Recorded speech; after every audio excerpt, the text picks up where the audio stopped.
درود عزیزان دل دکتر شوبیر، زنان و مردان دلیر سرزمینم. در این ویدیو میخوام در مورد رابطه مقعدی صحبت کنم. درصد قابل توجهی از جامعه ما رابطه مقعدی دارن. پس پرداختن به این موضوع بسیار مهمه. و من بدون در نظر گرفتن ساختارهای دینی و فرهنگی و بدون رودروایسی میخوام به رابطه مقعدی از دید پزشکی و سلامت بپردازم و سوالات شما عزیزان دلم رو پاسخ بدم. آیا با برقراری رابطه مقعدی دچار بی‌اختیاری و عدم کنترل مدفوع خواهید شد؟ آیا این کار باعث افتادگی رکتوم میشه؟ آیا به روده آسیب میزنه؟ آیا درسته وقتی مقعد برای مدفوع کردنه ازش برای رابطه جنسی استفاده کنیم؟ چه ملاحظات ایمنی باید برای رابطه مقعدی برقرار باشه تا ریسک بیماری‌های عفونی رو به حداقل برسونیم؟ و سوالات مهم دیگه که دانستن جوابشون برای هر کسی ضروریه. ویدیوی مهمی در پیش داریم، تنها برای خودتون نگه نداریدش، گزینه شیر ارسال به عزیزانتون. اگر عضو کانال دکتر شوبر نیستید سابسکرایب کنید، زنگوله کنارش رو هم روی اول قرار بدید تا ویدیو بذارم بهتون خبر بده. مثل اینکه اگر کامنت انگلیسی بذارید یوتیوب سابسکرایب شما رو حذف نمیکنه. و اینکه به من انرژی زیادی میدید اگر ویدیو رو تا انتها نگاه کنید و لایکش کنید. آیا با برقراری رابطه مقعدی دچار بی‌اختیاری و عدم کنترل مدفوع گاز خواهید شد؟ برای جواب این سوال لازمه که یک درک کلی از نحوه عملکرد مقعد و روده داشته باشید. اگر به ساده ترین شکل بخوام توضیح بدم، بخش پایانی روده بزرگ و کانال مقعدی رو به شکل یک لیوان با پایه بلند تصور کنید. به این صورت که پایانه روده بزرگ خود لیوان و پایه لیوان کانال مقعدی خواهد بود. همونطور که در تصویر میبینید، در لیوان که بخش پایانی روده بزرگه، گاز و مدفوع ذخیره میشن تا در زمان مناسب از طریق کانال مقعدی که پایه لیوانه خارج بشن. حالا دلیل داشتن کنترل بر زمان دفع گاز یا مدفوع چیه؟ 2 ماهیچه حلقه‌ای شکل، یکی داخل مقعد درست جایی که مجرای مقعد و روده بزرگ قرار دارن و دیگری درست در اطراف دهانه کانال مقعد. اون داخلیه غیر ارادیه و از نشت مدفوع به بیرون جلوگیری میکنه و اون بیرونیه تحت کنترل شماست تا مدفوع رو در صورت نیاز نگه دارید و یا دفع کنید. در خصوص رابطه مقعدی و بی اختیاری در کنترل مدفوع، اولین نگرانی آسیب به هر یک از این 2 ماهیچه است.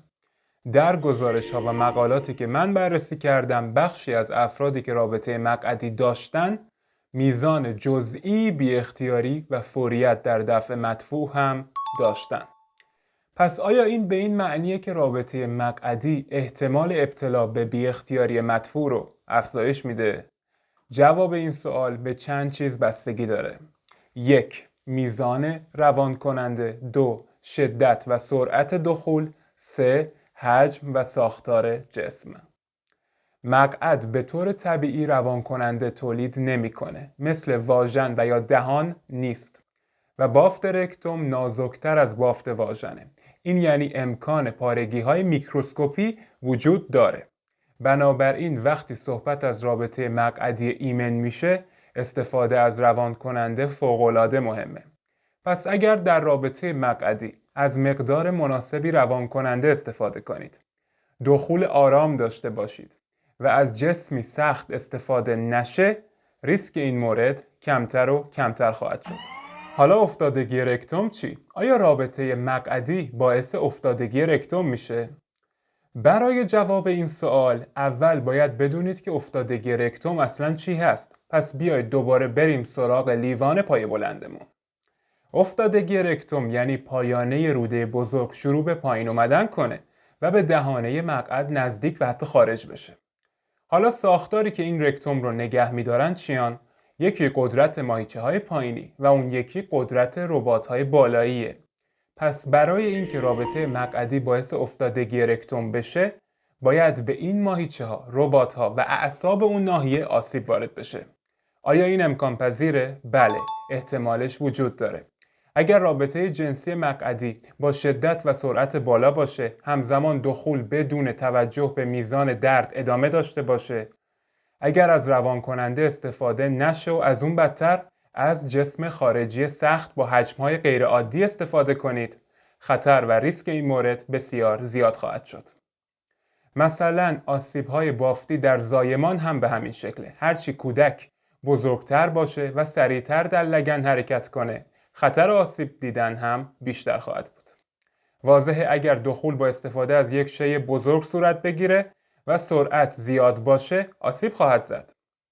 اما از دید پزشکی، رابطه مقعدی سنتی همیشه منجر به افتادگی رکتوم نخواهد شد و همه چیز بستگی به نوع رابطه مقعدی شما داره. حالا علامت سوال دیگه‌ای که برای همه وجود داره اینه که آیا درسته وقتی مقعد برای مدفوع کردنه بیایم ازش برای رابطه جنسی استفاده کنیم و دچار عفونت‌های مختلف بشیم؟ این سوال رو میخوام با طرح یک سوال دیگه جواب بدم. از نظر شما آیا ناحیه مقعدی باکتری‌های عفونی بیشتری داره یا مثلا دهان؟ مقعد طبیعتاً دیگه، درسته؟ نه، درست نیست. در واقع خیلی هم برعکسه. دهانه که حاوی مضرترین باکتری‌های موجود در بدن انسانه. دهان راحت‌ترین نقطه ورود به بدن ماست.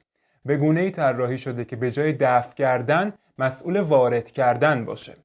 در نتیجه دهان ورودی محبوبیه که مضرترین باکتری‌ها و ویروس‌ها با کمترین تلاش وارد بدن ما میشن و برای خودشون جا باز میکنن. باکتری‌های بسیار عفونی در دهان همه افراد وجود دارن، حتی در افرادی که کاملا سالمن. برای همین بدن ما همیشه درگیر یک نبرد دائمی برای کنترل این مهاجمان خارجیه. اگر بخوام باکتری‌ها و میکروب‌های دهان رو با مقعد یک فرد سالم مقایسه کنم، باکتری‌های موجود در دهان بدترن، چون باکتری‌های مقعد از سیستم گوارش اون فرد میان. اینها باکتری‌های دوستانه‌ای هستن که به هضم ما کمک میکنن و در روده همه ما وجود دارن و اونقدری فراوانن که جایی برای عوامل بیماریزا باقی نمیذارن. از طرف دیگه مقعد یک خروجیه، بنابراین ورود هر عامل بیماریزا از طریق مقعد به بدن خیلی دشواره. با این وجود اینها به این معنی نیستش که با رابطه مقعدی به یک بیماری عفونی مبتلا نخواهید شد. خیر، امکان ابتلا به عفونت وجود داره.